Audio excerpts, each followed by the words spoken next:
Bonjour à toutes et à tous et bienvenue pour un nouveau guide d'après-séance. Et aujourd'hui on va se plonger dans l'adaptation de jeux vidéo en film live action. Alors vous le savez, cette année on va en bouffer quelques-uns. On sait qu'il y a Uncharted qui est en préparation. Bon, Uncharted c'est Tomb Raider donc ça va, c'est facile. Il y a aussi Mortal Kombat, je vous invite à regarder la bande-annonce, et d'autres petits chefs-d'œuvre qui devraient arriver. Et on sait que très souvent les adaptations sont parfois réussies, parfois c'est de la merde. Et je vous avoue que je ne m'attendais pas à ce qu'on adapte Monster Hunter en live action. Autant en film d'animation, je dis oui, mais un très gros oui, parce que l'univers Monster Hunter, même si je ne suis pas un énorme spécialiste, j'ai pas fait la saga complète, j'ai fait quelques épisodes, le dernier est juste incroyable, mais c'est vrai qu'en film d'animation, ça serait super cool, quoi, des vrais combats, bien animés, avec d'énormes créatures, voire de la chasse, voire des... C'est génial. Franchement, je trouve que le concept fonctionnerait énormément en film d'animation, mais en live action, c'est plus compliqué. Surtout quand derrière à la caméra, tu retrouves Paul W.S. Anderson. Alors attention, son Resident Evil était plutôt cool. Je sais que beaucoup détestent la saga Resident Evil en film, mais elle correspond plutôt bien à l'univers de Resident Evil. Resident Evil fonctionnait plutôt bien au cinéma, même si tous les épisodes ne se valent pas, et très clairement, le dernier opus, c'est une merde monumentale. Le problème, c'est que Paul W.S. Anderson est juste un mauvais réalisateur, je trouve. Enfin, à chaque fois que je vois un de ses films, je me dis, mais ce mec, il est mauvais. Il est vraiment mauvais. Il passe son temps à foutre des cuts partout. Dès qu'il y a de l'action, ça cut, ça cut, ça cut. Des musiques qui parfois correspondent bien à ce qu'on voit, ou parfois elles sont totalement décalées. Il me fait énormément de ralentis pour tout et rien. Là, dans ce Monster Hunter, on voit un mec sauter d'un caillou à un autre. Il n'y a pas énormément de hauteur. Pas grave. Ralenti. What the fuck? Le mec fout des ralentis partout, ça sert à rien. Et forcément, il est accompagné de la délicieuse Mila Jovovich, parce que je crois que ça se prononce comme ça, Jovovich, et pas Djokovic, hein, comme on pourrait le croire, qui incarnait, comment elle s'appelait dans Resident Evil? Je me rappelle plus, enfin bon, l'actrice principale de Resident Evil, et ici l'actrice principale qui incarne une militaire à la tête d'une petite troupe qui va se voir transporter dans l'univers de Monster Hunter, parce qu'ils sont dans notre monde, si on peut dire, mais grâce à un événement, vont être transportés dans un autre monde, un autre univers, et cet univers est peuplé de créatures extrêmement résistantes et extrêmement meurtrières. Et voilà le speech de Monster Hunter, tout simplement. Et c'est vrai que les premières bandes annonces ne faisaient pas rêver. On se disait qu'ils allaient rien respecter à l'univers de Monster Hunter, qu'ils auraient rien compris, puisque bon, bah, des Marines voilà, qui sont transportés dans un autre monde pour aller tuer des créatures gigantesques à coups de Gatling, de fusils, etc., ça n'a aucun sens. Et pourtant, bah, même si le speech de base est pas fou, bah, vous allez voir que dans ce film, pendant 1h40, vous êtes plongé dans Monster Hunter. Ah oui, ils ont respecté l'univers. Franchement, on est plongé dedans. Par contre, ça en fait pas un bon film. Hein. Très clairement, Paul Anderson a encore fait de la merde. Hein. C'est dingue, mais techniquement parlant, si je prends pas les visuels, les effets spéciaux, tout ça, je parle juste au niveau de la réalisation, c'est catastrophique, c'est trop cuté.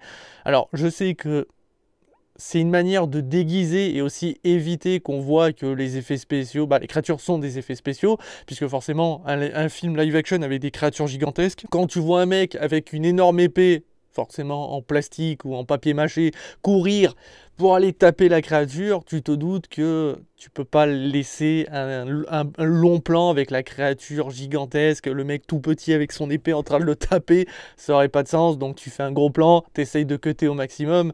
Mais le souci, c'est que c'est ça, quand tu veux faire un film live action, t'es obligé d'utiliser des artifices. Et c'est pour ça qu'il y a beaucoup de ralentis, voilà. Mais je trouve que techniquement parlant, bah, Paul Anderson nous prouve encore une fois qu'il n'est pas un super bon réalisateur. Je sais pas comment il arrive à avoir de l'argent, comment il arrive à continuer à faire des films, parce que je trouve qu'il n'a pas une bonne renommée et qu'il en aura jamais une bonne, parce qu'à chaque fois qu'il fait un film, tu te dis, mais putain, c'est mauvais, quoi. Pas parce que l'histoire, ou... Non, c'est lui qui rend les choses encore plus mauvaises qu'elles le sont déjà. Je trouve que faire un film live-action Monster Hunter n'était pas une excellente idée, mais quand tu vois qu'il respecte l'univers, tu te dis que s'il y avait juste une bonne technique derrière, et que on fasse un meilleur scénario, aurait fait qu'on ait eu un bon film. Sauf que là, on a 1h40 de pas grand-chose, parce qu'il étire avec des ralentis, de la lenteur inutile, et surtout des passages où tu te dis, ça n'a pas beaucoup de sens. Parce qu'on a quand même le personnage donc, de Mila Djokovic, qui incarne le lieutenant Artemis, va faire la rencontre du personnage incarné par Tony Jaa, qui incarne donc le chasseur. Il n'y a pas vraiment trop de noms dans les personnages qui sont dans l'univers de Monster Hunter. Et donc ce chasseur va découvrir ces Marines en difficulté, va essayer de les sauver, et après, il s'en prend à Artemis, après avoir essayé de la sauver. Il l'attaque, presque essaye de la tuer. En fait, c'est qu'ils savaient tellement pas... Enfin, ils avaient pas grand-chose à se mettre sous la dent, ou ils avaient peur de faire un scénario trop développé, qu'ils se sont dit que, bah, quitte à créer des péripéties avec les créatures, pourquoi pas en créer avec la personne qui essaye de sauver les militaires. Ils se retournent contre eux, ce qui va donner un combat entre Artemis et le chasseur, pour après finir main dans la main pour s'entraider face à quelque chose de beaucoup plus dangereux qu'eux, toutes ces créatures qui peuplent le monde du Monster Hunter, qui n'a pas vraiment de nom, enfin, il n'y a pas de nom donné à cet univers, donc je l'appelle Monster Hunter, ça va plus vite, mais voilà. Et ça marche pas, parce que tu lui dis, ça n'a aucun sens. Pourquoi le mec à ce moment-là serait cassé les couilles à les aider, ou en tout cas essayer d'en sauver au maximum, pour après derrière l'attaquer? En plus de ça, on s'attache à aucun des personnages, puisque bah, les Marines sont des Marines, c'est de la chair à canon, c'est ce qui va se passer, ils vont tous crever, ça s'attache clairement pas. La seule scène qui est assez cool, c'est avec les espèces de créatures arachno... Oui, c'est des araignées, oui, c'est des grosses araignées, et qui vont pondre des œufs sur un des militaires, incarné par T.I. C'est assez dégueulasse, et tu te dis que il y a de putains de bonnes idées, ils arrivent à créer une ambiance là vraiment dégueulasse, dérangeante, avec les araignées, avec les œufs sur le corps qui vont s'éclater, commencer à le bouffer, etc. C'est super cool. Et t'as plein de trucs qui n'ont pas de sens, qui marchent pas, et c'est vraiment dommage. Mais en tout cas, voilà pour dire que bah, les militaires sont de la chair à canon, il n'y a que Artemis qui forcément va survivre, puisque c'est l'héroïne principale, et que c'est Mila Djokovic, quoi. Jovovich, pardon. Et le chasseur. On aura quand même dans l'eau Ron Perlman, qui incarne le chasseur, enfin le chef des chasseurs qu'on va croiser, parce que je présume que la terre de Monster Hunter est peuplée de milliers d'autres chasseurs, mais là on va en croiser qu'un petit groupe. Ça nous montre que l'univers est vraiment très vaste, il y aura un désert, il y aura une jungle, enfin, on est vraiment plongé dans Monster Hunter, mais on se dit qu'il y a encore plus de choses à voir, encore plus de créatures, et on a envie d'en voir plus, alors que malheureusement le bestiaire, il est assez léger, il y a 5-6 créatures au total, mais c'est quand même plutôt cool parce que ça nous permet de voir qu'il est diversifié, varié, il y a de toutes les tailles, il y a du herbivore, du carnivore, mais même au niveau du design, comme dans le jeu, enfin la saga, et tu te dis que, putain, il y aurait pu tellement voir encore plus de choses, t'as envie d'être plongé là-dedans, c'est pour ça qu'un film d'animation serait incroyable. Mais pour revenir à Ron Perlman, je vous montre cette image, voilà. Quand tu vois ça dans le film, tu te dis « Ah !» Eh ouais, c'est un peu le problème des films live-action, hein, c'est qu'il y a des trucs qui passent vraiment pas, et donc t'as un peu du mal à te dire que le mec c'est le chef de la bande, quoi. Il a aucun charisme, et quand tu le vois se battre avec son énorme épée qui tape sur le sol, ça fait des explosions et tout, tu fais... Ça marche pas bien, quoi. Et c'est dommage, hein, parce que franchement, mais... Le film, il a un potentiel, il y a de bons trucs, mais voilà, bah, le casting, il y a l'écriture des personnages, hein, parce que même Artemis, c'est elle que tu vois du début jusqu'à la fin, et t'es absolument pas attaché à elle, alors que pourtant, à un moment, elle a son sa petite boîte avec sa bague à l'intérieur avec écrit Forever, tu te dis qu'elle a vécu des trucs horribles, qu'elle a perdu peut-être son mari, ou alors elle est encore en couple, donc elle risque... Tu sais pas. En fait, tu sauras jamais rien. Mais développe pas plus, parce que on s'en fout en fait. On est juste là pour voir des gens tabasser des créatures extrêmement dangereuses, donc tu essayes de créer des péripéties qui ne marchent pas, comme par exemple le chasseur qui sauve les gens, mais qui après les attaque. Pourquoi ou encore le coup du lance-roquette. Puisque forcément il y a une énorme créature qui va pourchasser les militaires qui essayent de se sauver, mais ils voient que leurs armes à feu font pas grand chose. Et là, le dernier plan de Artemis, c'est prenez le lance-roquette et tirez. Mais forcément, fusil de Tchekhov, quand tu nous tiens, ne sera pas utilisé avant la fin. Pour finalement ne servir pas à grand chose. Ah, l'écriture, quand tu nous tiens... Ah, c'est con, il fallait pas grand-chose, juste de bons scénaristes, parce que, honnêtement, le film est cool. Enfin, c'est con à dire, mais je suis dans Monster Hunter, que ce soit au niveau du look, du design des chasseurs, de leurs armes, des créatures, des visuels. Il y a tout, sauf un bon scénario, un bon casting, du charisme et de la musique, quoi, parce que putain de musique de merde qui ne correspond pas... Alors, je vous avoue, je vais pas vous le cacher, j'ai pas souvenir des musiques des Monster Hunter. Je sais qu'il y en a qui sont très cool, d'autres un peu moins, mais globalement, elles sont là, quoi. Or là, quand j'écoute les musiques qui, soi-disant, sont épiques pour les moments épiques, j'arrive pas à me dire que je suis dans Monster Hunter, quoi. Je me dis juste, ils ont collé la première bande-son qui pensait être un peu tonique, et ils l'ont collé, quoi. C'est vraiment dommage. Qu'est-ce qu'il y a aussi de problématique? Ah oui, puis l'action, enfin... L'action est présente, je veux dire, il y a vraiment des combats contre les créatures, mais ça va jouer beaucoup à distance avec des armes à feu ou avec des flèches. Mais c'est vrai qu'il y a les combats au corps à corps, forcément, pour éviter qu'on voit que c'est de gros effets spéciaux, tout ça. Je me doute qu'ils ont utilisé parfois peut-être de vraies maquettes, ou par exemple une vraie aile gigantesque qu'ils ont dû la créer pour qu'on voit que Mila pose son couteau et tire et que ça soit pas juste une toile de fond vert. Je sais pas, j'ai du mal à savoir, mais voilà, ils ont fait au mieux, ils ont beaucoup cuté, il y a beaucoup de ralentis qui servent à rien. C'est con parce que putain, ils sont cassés les couilles à montrer le craft, comme dans Monster Hunter, où tu dois créer tes propres potions, ton poison avec les différentes ressources que tu récoltes sur les différentes créatures, créer de l'armement, etc. T'as vraiment ce passage-là.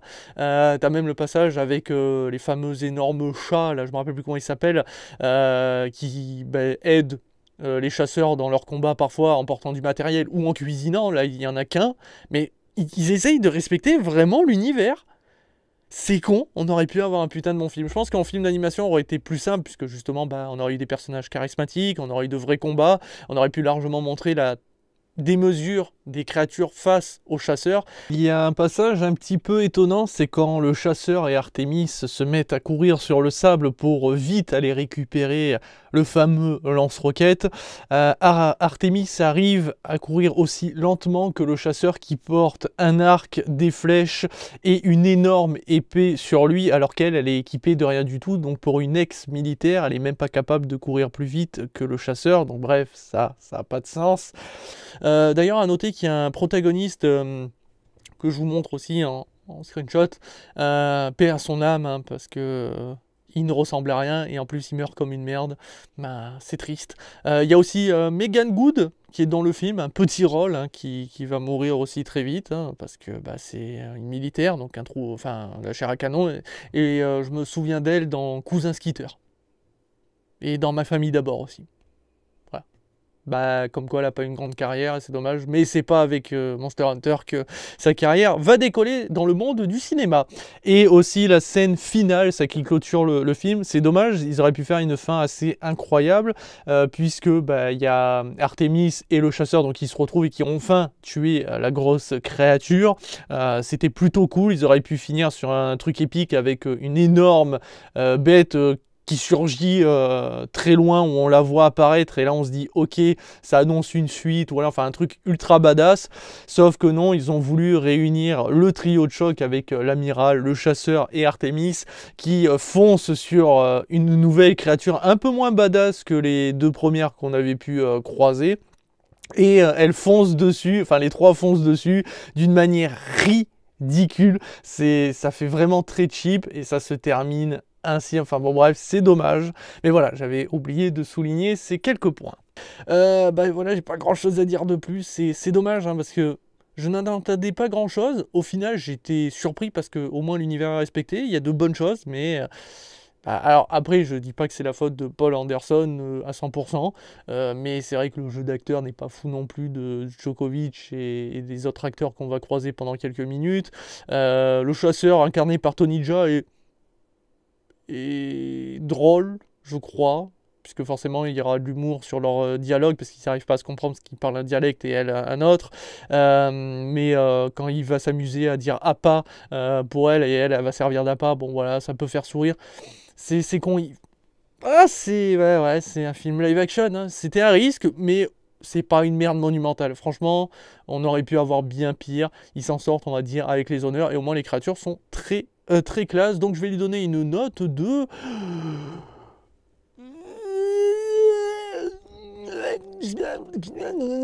3. Ouais, 3 sur 5. Ouais, 2,5. 2 sur 5. Ouais, non, c'est pas mal. Enfin, franchement, c'est un film que je reverrai pas, mais c'est un film qui est loin d'être le plus mauvais des films live action que j'ai pu voir en adaptation, que ce soit de jeux vidéo ou de manga. Hein. J'ai vu bien pire, croyez-moi, même avec d'énormes budgets. Sauf que là, au moins, l'avantage, c'est que les créatures sont plutôt cool et très réussies, et ça donne des situations un peu dégueulasses, comme avec les espèces d'araignées. Et je préfère souligner pour ceux qui n'aiment pas les araignées. Voilà, donc c'était une petite critique sur Monster Hunter qui sort au mois d'avril. Mais grâce à Internet, on peut le voir depuis très longtemps. Allez, voilà qui conclut cette critique. On se dit à très vite et à très bientôt pour toujours plus de vidéos, que ce soit sur YouTube, que ce soit sur Twitch ou je ne sais où.